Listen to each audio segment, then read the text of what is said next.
ಮುಖ್ಯಮಂತ್ರಿಗಳಾಗಿರ್ತಕ್ಕಂಥ ಸನ್ಮಾನ್ಯ ಸಿದ್ದರಾಮಯ್ಯನವರು 15ನೇ ವರ್ಷದ ಬಡ್ಜೆಟ್ ಹಣಕಾಸು ಅಂದಾಜು ಆಯವ್ಯಯವನ್ನು ದೊಡ್ಡ ಪುಸ್ತಕದಲ್ಲಿ ಪ್ರಿಂಟ್ ಮಾಡಿಸಿದ್ದಾರೆ. ಸಿದ್ದರಾಮಯ್ಯನವರೇ, ಇದು ನೀವು ಮಾಡಿರ್ತಕ್ಕಂಥದ್ದಲ್ಲ. ಈ ಸಿದ್ದರಾಮಯ್ಯನವರು ಮಾಡಿರ್ತಕ್ಕಂಥ ಬಡ್ಜೆಟ್ ಇದಲ್ಲ.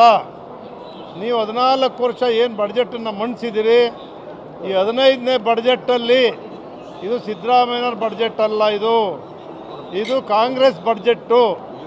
ಇವತ್ತು ನೀವು ಈ ರೀತಿ ಬಡ್ಜೆಟನ್ನು ಮಂಡಿಸಿ ನಿಮ್ಮ ವೈಫಲ್ಯತೆಯನ್ನು ಇವತ್ತು ತೋರಿಸ್ತಕ್ಕಂಥ ಕೆಲಸವನ್ನು ಮಾಡಿದಿರಿ. ಈ ಕರ್ನಾಟಕ ರಾಜ್ಯದ ಆಯವ್ಯಯ ಪುಸ್ತಕದಲ್ಲಿ ಭಾರತ ದೇಶದ ಎಕ್ಸ್ಪೆಂಡಿಚರ್ನ ನೀವು ಮುದ್ರಿಸಿದಿರಲ್ಲ. ಯಾವತ್ತಾದರೂ ಯಾರಾದರೂ ಕೂಡ ಭಾರತ ದೇಶಕ್ಕೆ ಇಷ್ಟು ಟ್ಯಾಕ್ಸ್ ಕೊಡಬೇಕು, ವಾಪಸ್ ಕೊಡಬೇಕು, ಭಾರತ ದೇಶಕ್ಕೆ ಕೊಡಬೇಕು 7 ಲಕ್ಷ ಕೋಟಿ ಅನ್ನೋದನ್ನು ನೀವು ಎತ್ತಿ ಹಿಡಿತಕ್ಕಂಥ ಕೆಲಸವನ್ನು ಮಾಡಿದ್ದೀರಲ್ಲ. ಇದು ಯಾವ ಉದ್ದೇಶ ಅಂತ ಹೇಳಬೇಕು ಗೊತ್ತಾಗ್ತಾ ಇಲ್ಲ. ಇದು ಅವ್ರು ಕೊಟ್ಟಿರ್ತಕ್ಕಂಥದ್ದನ್ನು ಕೂಡ ಹಣಕಾಸು ಆಯೋಗ ಏನು ಕೊಟ್ಟಿದ್ದಾರೆ, ನಮ್ಮ ವಿರೋಧ ಪಕ್ಷದ ನಾಯಕರು ಮಾತಾಡಿದ್ದಾರೆ. ನಮ್ಮ ನಾಯಕರಾಗಿಂತ ಎಚ್ ಡಿ ಕುಮಾರಸ್ವಾಮಿ ಅವರು ನಿನ್ನೆ ವಿಧಾನಸಭೆಯಲ್ಲಿ ಎಳೆಯಾಗಿ ಬಿಚ್ಚಿ ಹೇಳಿದ್ದಾರೆ. ನಿಮಗೆ ನೀವು ಯಾರು ಅದಕ್ಕೆ ಉತ್ತರ ಕೊಡಲಿಕ್ಕೆ ಆಗೋದಿಲ್ಲ. ಕರೆಕ್ಟಾದ ಉತ್ತರ ಕೊಡಿ, ಚರ್ಚೆಗೆ ಬನ್ನಿ ಅಂತಲೂ ಕೂಡ ನಮ್ಮ ನಾಯಕರು ಅವರು ಕೂಡ ಕರೆದಿದ್ದಾರೆ. ನಾನು ನಿಮ್ಗೆ ಕೇಳಲಿಕ್ಕೆ ಬಯಸ್ತೇನೆ, ಕೃಷಿಕರನ್ನು ಏನು ಮಾಡಿದ್ದೀರಿ? ನೀವು ಇದುವರೆಗೂ ಕೂಡ ಬರಗಾಲದಲ್ಲಿ 2,000 ಕೂಡ ಕೊಟ್ಟಿಲ್ಲ. 2,000 ಯಡಿಯೂರಪ್ಪನವರು 4,000 ಏನು ಪ್ರಾರಂಭ ಮಾಡಿದ್ರು ಎಲ್ಲ ಮುಂದುವರ್ಕೊಂಡು ಇದುವರೆಗೂ ಏನು ಬಂದಿತ್ತು, ಕುಮಾರಸ್ವಾಮಿ ಅವರು ಇದ್ದಾಗಲೂ ಕೊಟ್ಟಿದ್ರು, ಬಸವರಾಜ ಬೊಮ್ಮಾಯಿ ಅವರು ಇದ್ದಾಗಲೂ ಕೊಟ್ಟಿದ್ರು. ನೀವು ಬಂದ ಕೂಡಲೇ ರೈತರು 4,000 ಕಟ್ ಮಾಡಿದ್ರಿ. ಅದಕ್ಕೆ ಬದಲಿಯಾಗಿ ಏನು ಕೊಟ್ಟಿದ್ದೀರಿ? ನಿಲ್ಲಿಸಿದ್ದೇ ಹೊರತು ಕೊಡಲಿಲ್ಲ.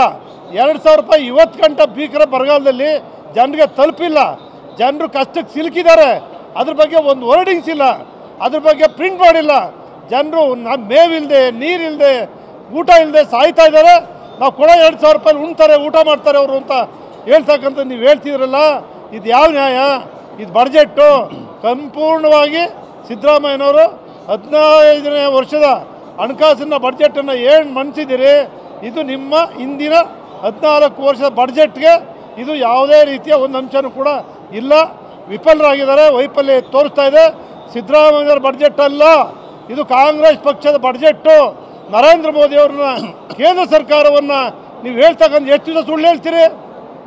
ಎಷ್ಟು ದಿನ ಸುಳ್ಳು ಹೇಳ್ಬೋದು? ಅವ್ರ ಬಗ್ಗೆ ಜನ ಸುಳ್ಳನ್ನ ಸತ್ಯ ಮಾಡ್ತೀವಿ ಅಂತೇಳಿ ದಿನ ಸುಳ್ಳು ಹೇಳ್ಕೊಂಡು ಹೊಟ್ಟಿದ್ದೀರಲ್ಲ. ನಮ್ಮ ದೇಶ ಟ್ಯಾಕ್ಸ್ ಕೊಟ್ಟಿಲ್ಲ, ನಮ್ಮ ದೇಶ ದುಡ್ಡು ಕೊಟ್ಟಿಲ್ಲ. ಹಣಕಾಸು ಆಯೋಗದ ಮುಂದೆ ನೀವೇ ಇದ್ರಲ್ಲ, ನೀವೇ ಏನು ಮಾಡಿದ್ದೀರಿ?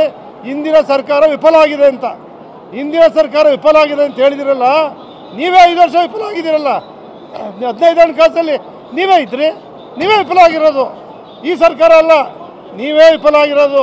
ಆ ರೀತಿಯ ಬಡ್ಜೆಟನ್ನು ಮಂಡಿಸಿ ಜನಗಳಿಗೆ, ರಾಜ್ಯದ ಜನತೆಗೆ ಸುಳ್ಳು ಹೇಳಲಿಕ್ಕೆ ಸಾಧ್ಯ ಇಲ್ಲ. ಸುಳ್ಳನ್ನು ಭಾಳ ದಿವಸ ನಡೆಯಲ್ಲ. ಸುಳ್ಳು ಬೇಗ ಸತ್ತೋಗ್ಬಿಡುತ್ತೆ.